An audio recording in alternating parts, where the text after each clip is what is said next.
Tit for tat. One morning the engines were getting cleaned and polished for the day.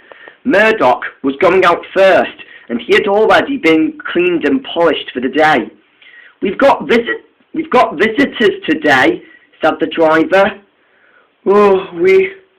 Whatever," yawned Neville. "We have them every day," grunted Molly.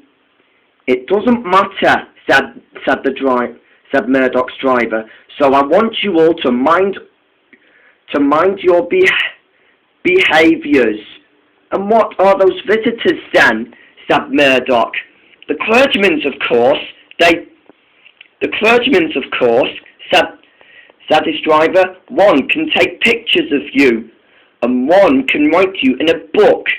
I don't want to be taking pictures and be in a moving book," grumbled Murdoch. "I want to stay as I am." And with that, he got out of the shed straight away.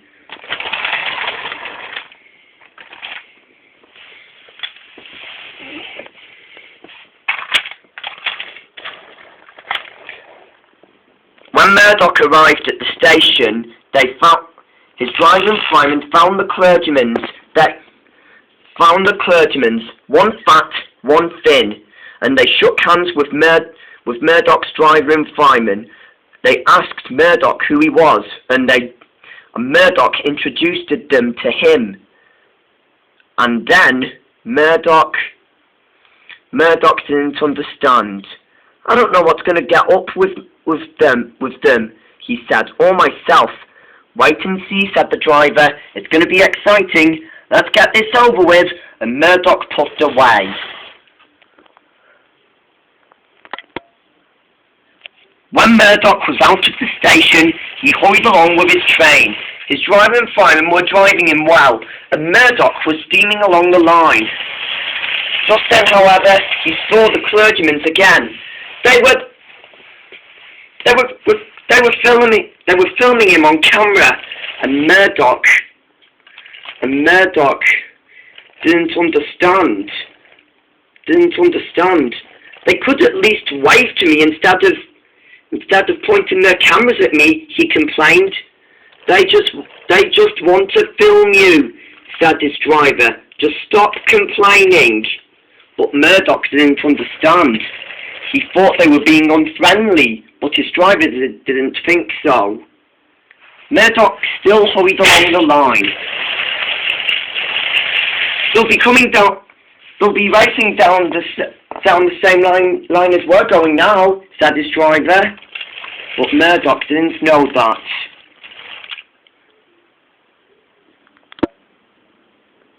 At last the clergymen came in their little car. It had been raining over the night, and the clergymen thought they were going to have a splash.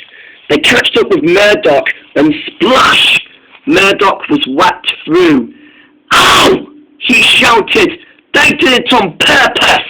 "I know," he said to himself. "I'll get back at them. That will show them," he said. And Murdoch steamed crossly after the clergymen.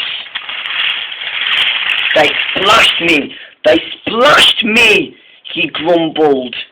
Murdoch steamed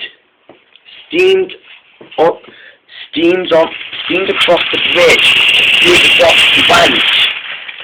At last he reached the station, and Murdoch had finally made it to the station, and the clergymen in their car made it to the station as well.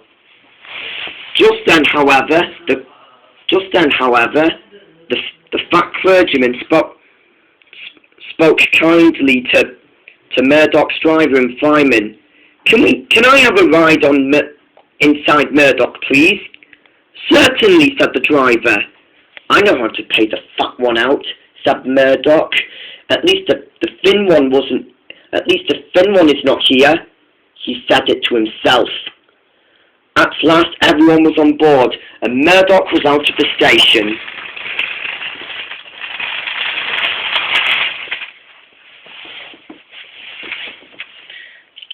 They went to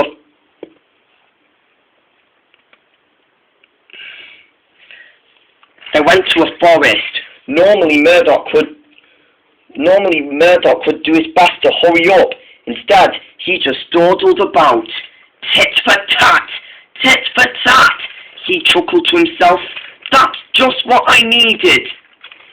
He blew steam at the tree, at a very tall tree, and suddenly drips of water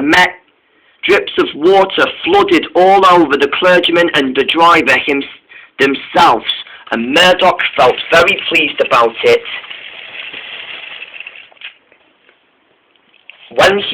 When they reached the station, Murdoch was impressed, but not for long.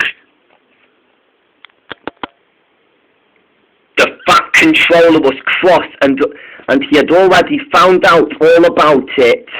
"You are a very naughty engine," he said. "I cannot have rudeness against visitors," he said. "But they splashed me.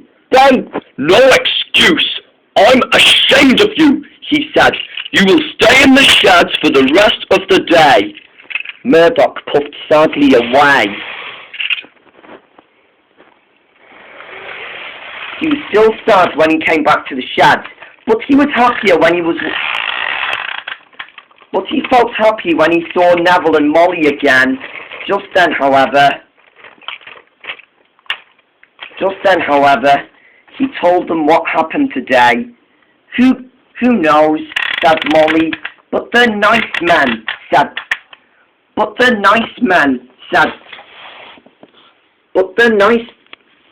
nice and kind people though, said Murdoch.